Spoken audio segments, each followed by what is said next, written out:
jusqu'au rivage, mais rien n'y fait, les vagues sont trop fortes. Je tente de garder mon calme. Dans ces cas-là, on est censé laisser le courant nous entraîner loin de la plage ou nous projeter vers des eaux moins profondes.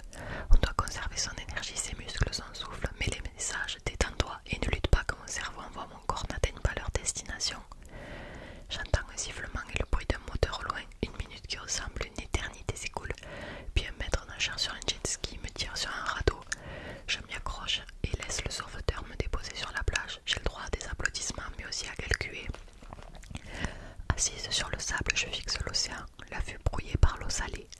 Ma partenaire d'épreuve est toujours en train de surfer. Pendant que je me débattais, les juges ont arrêté le chrono, mais maintenant que je suis en sécurité, ils l'ont remis en marche. Je la vois prendre une vague et la surfer en douceur. Ça va? JJ, John B et Pop se jettent sur moi. Je devrais me lever et les rassurer. Je sais que je vais bien parce que je peux encore bouger, penser, entendre et parler. Je respire, je suis amochée, mais je n'ai rien de cassé. Malgré tout, un tsunami d'émotions s'abat sur moi. Un mélange de douleur, de tristesse, de honte, de peur et de frustration. Je vais bien, mange. Tu en es sûr, s'inquiète Pop? Non, la vérité c'est que rien ne va. J'ai raté mon premier essai devant mes amis, devant Gabriel, devant Sarah et les cooks de mon ancien lycée, devant les agents, les managers et les représentants de Billabong, Rip Curl, Roxy et d'autres marques qui ne voudront jamais que je travaille avec eux. Il y a une ambulance sur le parking et un groupe de soignants prêts à intervenir.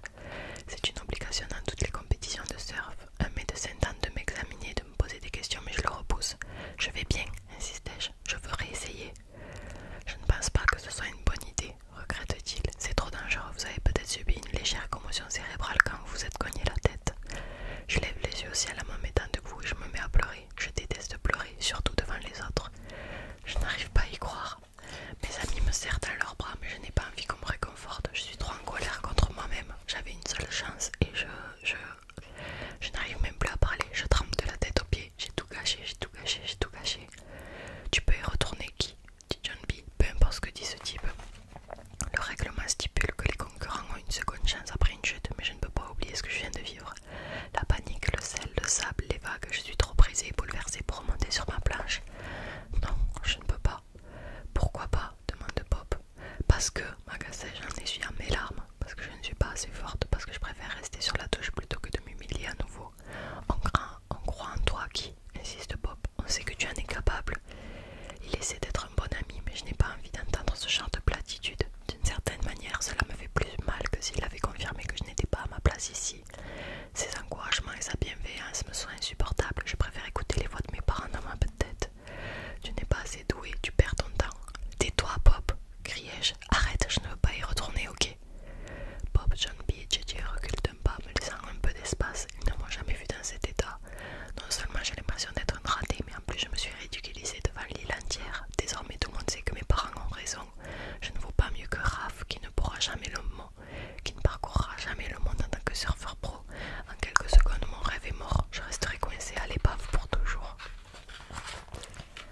Prochain chapitre. Et c'est Pop qui reprend la parole. Pop, je ne sais pas ce que j'ai fait pour mettre Guy dans cet état. Je l'ai déjà fait en colère, mais elle ne m'a jamais crié dessus. Heureusement, je connais mon ami et je me connais moi-même et je sais que la meilleure chose à faire pour le moment, c'est de prendre un petit peu de distance. Je décide de me rendre à la morgue. J'avais demandé un jour de congé pour assister à la compétition, mais tout à coup, je me languis de l'air froid et du grésillement des lampes. Si j'avais été là-bas, qui ne m'aurait pas hurlé dessus? C'est un peu loin de la plage, mais ça ne me dérange pas. La marche va me calmer. Mon cœur bat comme si c'était moi qui avais failli me noyer. La scène défile en boucle dans ma tête depuis le moment où Guy a pris la vague jusqu'à celui où elle s'est énervée contre moi. Je ne comprends pas ce que j'ai fait de mal. Je lui ai dit que je croyais en elle parce que c'est la vérité. Je lui ai conseillé de retourner dans l'eau parce que je sais de quoi elle est capable. J'ai essayé de l'aider, d'être un bon ami. Question. Pourquoi une POC s'emporterait-elle contre notre POC? Hypothèse. Si Guy a crié sur moi et pas sur JJ et John B, est-ce que c'est parce que j'ai dit... Est-ce parce que j'ai dit ce qu'il ne fallait pas et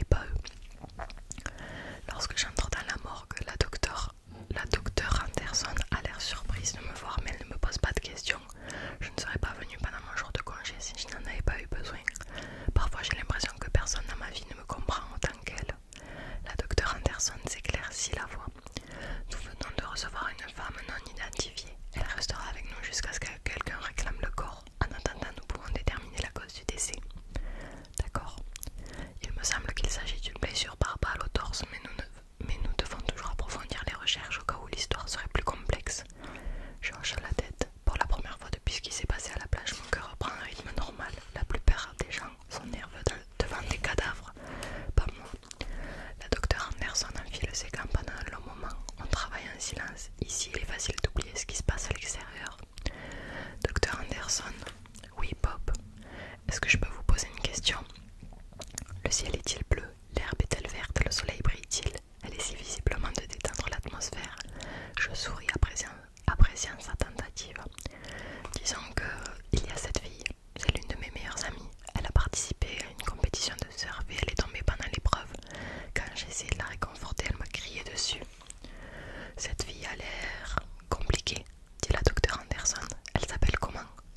Chiara, mais on l'appelle qui? Chiara, c'est un joli prénom. Elle s'en est prise à toi alors que tu étais là pour la soutenir. Oui, je ne pense pas qu'elle soit en colère contre toi, Bob. Elle était sûrement frustrée à cause de sa chute et elle avait besoin de déverser ses émotions sur quelqu'un. Pourquoi moi? C'est souvent face à nos proches qu'on se permet de craquer, explique-t-elle. Mon frère a un caractère bien trempé. Quand on était petit, j'en faisais toujours les frais, mais ce n'était jamais contre moi qu'il était en colère, tu vois ce que je veux dire? Oui, je crois que oui. La docteure Anderson me regarde d'un air compatissant. Le savoir et l'accepter, ce n'est pas la même chose, pas vrai? Exactement, je comprends pourquoi elle était dans cet état, mais j'ai quand même l'impression que c'est à moi qu'elle en veut. Et tu te sens mal, vraiment mal. Quand j'avais ton âge, il y avait un garçon au lycée. On a été amis pendant longtemps jusqu'à ce qu'on comprenne qu'on avait des sentiments l'un pour l'autre. Je rougis aussitôt. Je ne voulais pas dire, enfin, j'adore qui, mais on s'est promis de ne jamais sortir ensemble entre pocs. Je suis sûre que n'importe lequel d'entre nous enfreindrait la règle en un clin d'œil. C'est qui nous a donné l'autorisation, mais c'est un autre problème ça. La docteure Anderson me fait un clin d'œil. Je lis entre les lignes, Pop. Tu sais que ça fait partie de ce travail de jouer les détectives. Elle montre la cage thoracique ouverte devant nous. N'importe qui trouverait bizarre d'avoir cette conversation au-dessus d'un cadavre, mais pas nous. Pour nous, c'est normal. Qu'est-ce qui s'est passé entre vous et le garçon du lycée? Demandai-je. Est-ce que le fait de parler de vos sentiments a gâché votre amitié? En quelque sorte, répond-elle en souriant. On est mariés depuis 20 ans. J'ai préféré lui dire la vérité au risque de le perdre. Je ne voulais pas vivre avec des regrets. Je comprends. Merci, Doc. Pas de problème. Il ne culpabilise pas trop. Quand on est en colère, il est facile de perdre son sang-froid face à la mauvaise personne. Mon portable se met à vibrer dans ma poche. Je jette un coup d'œil à mes messages. C'est John B. Tu ne vas jamais le croire, Bob. Topper a terminé deuxième. John B. Je n'ai jamais vu qui aussi furieuse. Je lui réponds. Qui a gagné? John B. répond Darren. JJ, si tu veux arrêter de travailler avec les zombies et venir surfer avec nous, on est à la plage. Qui est rentré chez elle? Je n'ai pas besoin de demander de quelle plage il parle. John B et JJ ont un spot préféré. Ils l'ont surnommé le Bayou Vert parce qu'il est très marécageux. Mais d'après JJ, c'est là-bas que se trouvent les meilleures vagues de l'île. JJ dit Raph est tombé dès les premières secondes. Il est parti tellement vite qu'il a laissé sa nouvelle planche derrière lui. On va dire que c'est la mienne maintenant. Je range mon portable en souriant et je me remets au travail. Je tends les outils, scalpel, ciseaux, forceps à la docteure Anderson quand elle me le demande. Je sais que j'ai de la chance d'être ici. Le métier de mes rêves est à portée de main. Je regarde la femme allongée sur la table. Quels étaient ses rêves? A-t-elle pu en vivre au moins un avant de mourir? Aujourd'hui, qui pensait réaliser les siens, mais ils se sont éloignés davantage. Pas étonnant qu'elle ait perdu son sang-froid. Je crois qu'on est à un petit peu plus de 20